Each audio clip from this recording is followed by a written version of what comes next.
We need to look at something that Donald Trump said. But before doing that, I think it's important that we don't always act like today is the first day of history, right? The timeline begins today. We forget everything you said before and we just go from there. Because what Trump said by itself is kind of freaking out the world.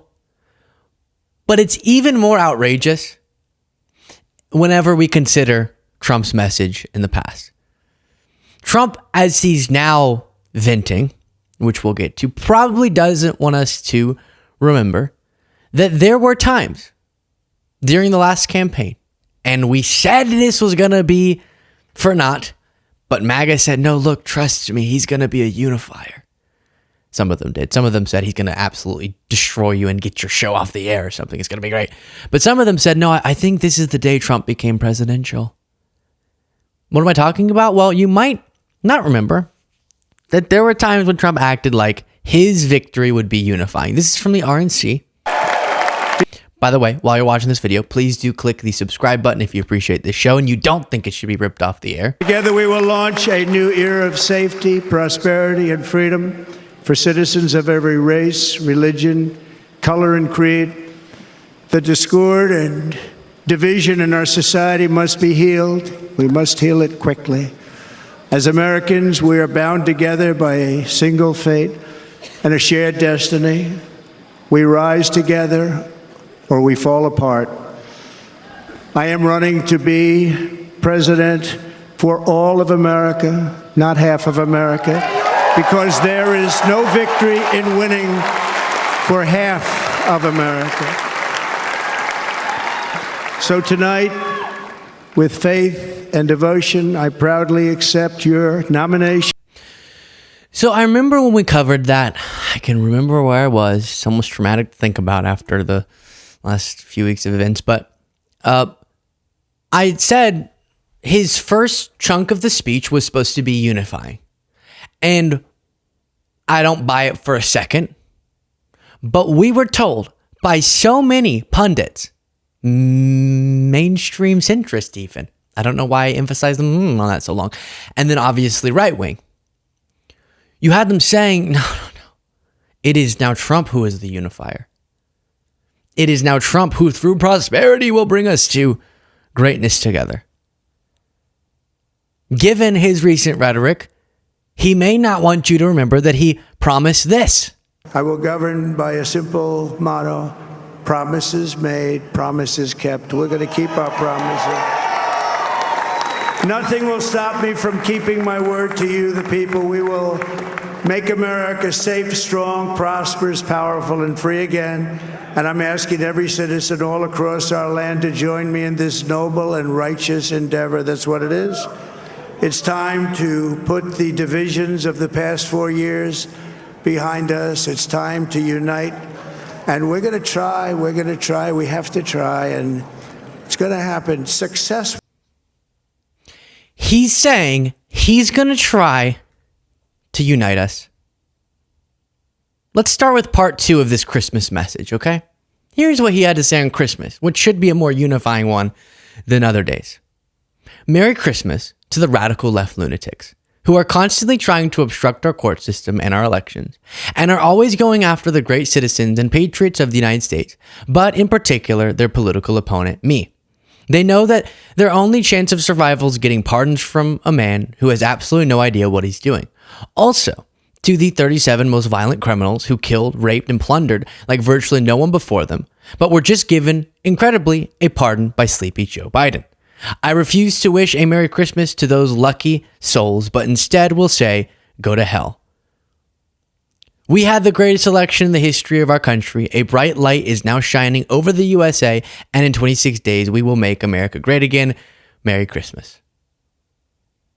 He didn't even give up on this holiday tradition where he, whether it be Mother's Day or here Christmas, goes Merry Christmas to everyone, including the radical left lunatics and communists and fascists, which I wouldn't put in the category of unifying, to be honest. Now, on the Biden point, Biden did not release them from prison or something as he's trying to portray. We have an opposition to the death penalty, because being opposed to it protects the estimated 4% of people who are convicted wrongly. It makes terrible people like those he listed have to suffer in prison much longer because they just have to sit there and wait for their life to play out instead of having the easy way out. And it's cheaper for the taxpayers. It's more expensive to implement the death penalty. That is not an endorsement of what the people who were on death row, who now have a life prison sentence, no parole, did. And actually, again, having to sit your entire life and be punished for what you did, as opposed to what I describe as the easy way out, I do think is more of a punishment for these horrific people. So, lying on Christmas, dividing on Christmas, even though he told us, and I can't believe that he had misled us, that he was going to be a unifier. And this is not the same as Fox News saying Biden failed to unite us when they were the ones doing everything in their power to prevent Biden from doing so. It's very different because we're just analyzing, is this message from Trump honest and unifying? Absolutely not. Now, part one of this that is very much disturbing our allies is Trump saying Merry Christmas to all, including to the wonderful soldiers of China who are lovingly but illegally operating the Panama Canal, where we lost 38,000 people and it's building 110 years ago, always making certain the United States puts in billions of dollars in repair money, but will have absolutely nothing to say about anything. Also to Governor Justin Trudeau of Canada. He's calling him governor because he's saying we're going to annex Canada, whose citizens' taxes are far too high. But if Canada was to become our 51st state, their taxes would be cut by more than 60%. Their businesses would immediately double in size and they would be militarily protected like no other country anywhere in the world. Likewise to the people of Greenland, which is needed by the United States for national security purposes and who want the United States to be there, and we will. So a few different things there. Trump's saying he's been asserting that maybe we just take Greenland. At some point, that was the place that he proposed buying, right? In his first term. Then Canada, he's saying we just should take that. And then the Panama Canal, we may just have to take over control of. Here is a Democratic Congresswoman responding to this. Sometimes Trump blurts out these things and you're sort of like, well, how do I even react to that? What? You may not like his style or approach to diplomacy, but if he does successfully, push China back or scare them off with regard to influence in the Americas, could this threat be worth angering Panama's government, in your view? It is utterly preposterous to suggest that we are going to send our military into Panama to, quote, take back the Panama Canal. As I said, we have a treaty with Panama. We have a free trade agreement with Panama. We are no more going to take back the Panama Canal than Panama is going to come in and try to take the Mississippi River from us. We have to have rational, balanced diplomacy. Yeah, and this is not one of Trump's strong suits, as we're quite aware of.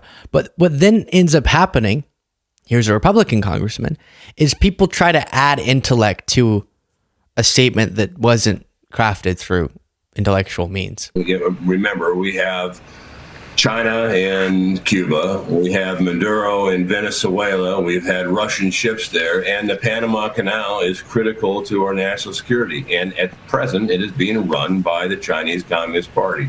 So it's a concern, absolutely. Well, I wonder if you think with the new president in Panama, because he is seen as someone that is pro-Trump, he was asked about the Panama Canal, and so far his public statements are that is off the table. What he is willing to do is to deal with the Darien Gap, which of course is the biggest source of South American immigration, Central American immigration to the U.S. Well, and Trump is a master at negotiation. Obviously, we want to control our southern border, and we want a fair pricing out of Panama Canal. Again, it's a shot across the bow. It was not anyone's radar until President Trump tweeted it.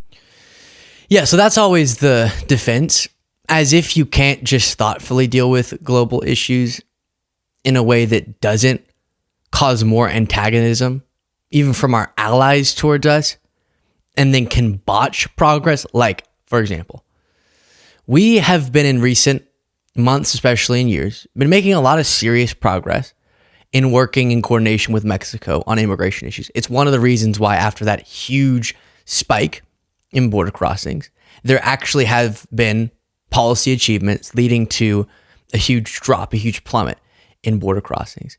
And then with Canada, I guess Trump's concerned with the northern border. I can tell you, launching us into a trade war, which is what it seems we're headed towards if Trump follows through on his tariff plan. His tariff plan is supposed to be the solution to border problems. Us then clashing in a trade war, President Sheinbaum saying, that's what's going to happen. That's what I'm doing. I'm not, oh, great, you've strong-armed me. Now we're going to do even more as it pertains to the border. This would make her back away from cooperative solutions. We then antagonize the very people we want to work with to address problems, all while causing an exponential spike in prices as either side one-ups the trade war. If you think that's master negotiations, I got a canal to sell you. Let me know what you thought of all that in the comments. Support the show. Get the members only bonus show by clicking that join button below.